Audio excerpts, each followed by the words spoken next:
What is a dragon in Dungeons & Dragons? A giant flying tank lizard that TPKs the party when they venture too close to his lair. And if you look at a dragon's stat block, that's what it is. But a stat block is not the monster, it's just its stats.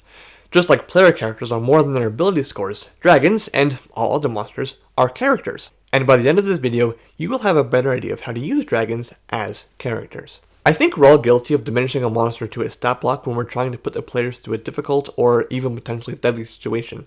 I still sometimes put very little thought into the depth of my monsters when I'm filling a dungeon room with mimics, beyond just trying to give my players trust issues. Dragons are no exception.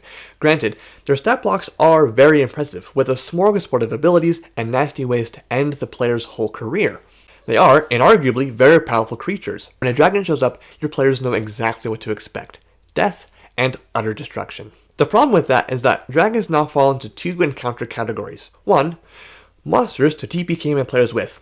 Or 2. Monsters my players will never encounter because they are too low level. And these categories are inexorably tied to your personal DM style, either Tough Love DM or Sunshine Good Times DM.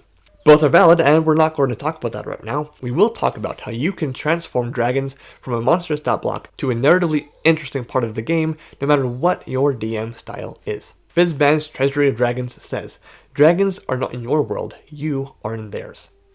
Dragons need to command a more central role in your D&D worlds. Don't keep them locked away in their lair hiding with their horde. They are active, vying for utter control and utmost authority in the realms where they reside. If there's a dragon nearby, people will know about it, especially if it's an adult or ancient dragon. Even young dragons will be spotted by travelers as they survey a new territory for an adequate lair. The threat of a dragon encounter should be ever present in your players' minds if there's a dragon to be had. Ancient dragons in particular will be centerpieces in their region's hierarchy, both in the natural world and in the political world. Perhaps a kingdom pays tribute in gold and other treasures to sate the dragon's lust for riches. Maybe the dragon is the apex predator of the area, keeping all creatures well within their place as it sees fit. Something else to remember is that different dragons are different. A red and a gold dragon are not going to be run the same way. For example, their attitudes towards humanoids will be different.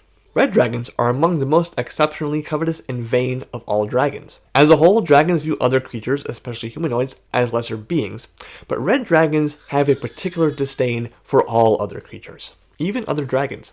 A red dragon that is powerful enough may not even give the players the time of the day. Other times, they'll see the adventurers as a tasteful snack, and still other times, when the red dragon is trying to expand its power, it will actively enslave humanoids. A gold dragon's interest with humanoids is more altruistic. The dragon will still view humanoids as lesser beings, but where a red dragon will enslave, the gold dragon will guide or even console. Gold dragons are the most aloof of all true dragons, but they are known to use their shapeshifting abilities to anonymously aid and support even the meekest of humanoids.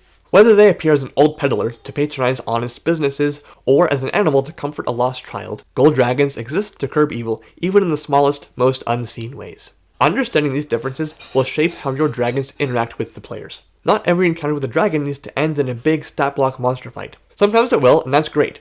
It's also overused and barely taps into the narrative potential of dragons in your world. It can be a lot of fun to simply slay the dragon, but what if dragons in your D&D games were more than that? Your dragons should have personalities and ambitions. Dragons are ambition incarnate. Their crusades for power and dominance shape the very fabric of the multiverse. A dragon defined by its stat block may not be interesting enough to base a whole campaign around, but a dragon as a fleshed out character, utilizing its dragonness at the core of its design, does.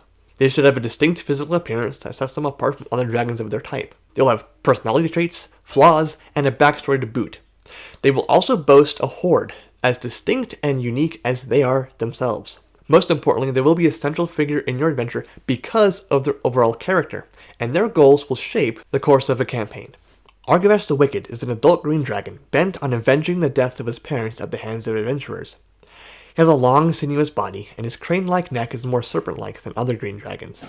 His tail writhes constantly in a snake-like fashion. His lair is a gigantic tree, flanked by the skeletal remains of his parents, the forest around having grown lush and fertile with poisonous plants. A coven of hags raised him from a hatchling as his parents would have, schooling him in the ways of deceit and cunning in order to uphold their end of a deal they struck with the deceased dragons prior to their demise. Now fully matured, Argavesh has the prowess to simply lay waste to the adventuring Guildhall and the town that has grown around it, But he knows that this will not be enough.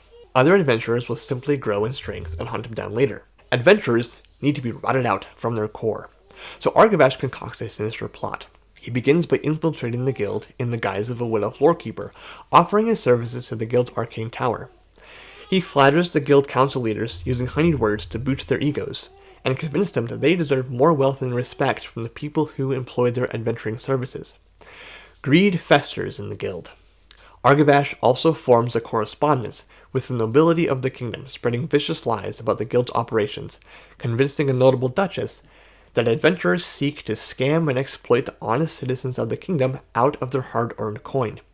Meanwhile, the Hag Coven, with sworn allegiance to the dragon, weave their dark magic and influence adventurers to commit horrible acts of theft, arson, and even outright murder.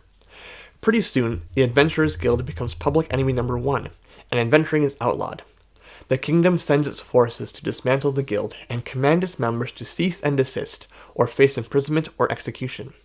In the end, Argavash sees the adventurers decay and crumble out of existence. He exerts his influence once more over the nobles to gain a prestigious place in the king's court, only to repeat his actions and cause the kingdom itself to wither away, its subjects becoming slaves to his will. A campaign with Argavash as his big bad will see adventurers, likely members of the guild, begin to uncover the dragon's plot. They will seek out what is causing their well-trusted friends to turn to abhorrent violence and malice seemingly out of nowhere, and that path will eventually lead them to confront the dragon.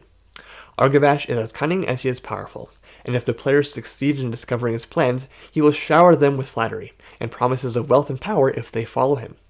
If they refuse, he will simply attack them. Still, Argavash will only resort to this brutish method if all else fails. If any of the players have been subject to the hag's influence, they will be more susceptible to Argavash's deceit, making it more difficult to refuse his offer. Now that's just one example of how a dragon character could be the focus of an entire campaign. As corny as it is to say, it's true, the limit is your imagination. Giving your dragon's character, making them a central part of your D&D worlds, will create compelling narratives that your players will remember, and hopefully leave them with a newfound perspective of dragons being more than just a flying magical Godzilla. Not that there's anything inherently wrong with that, sometimes the only solution is to slay the dragon. Thanks for watching.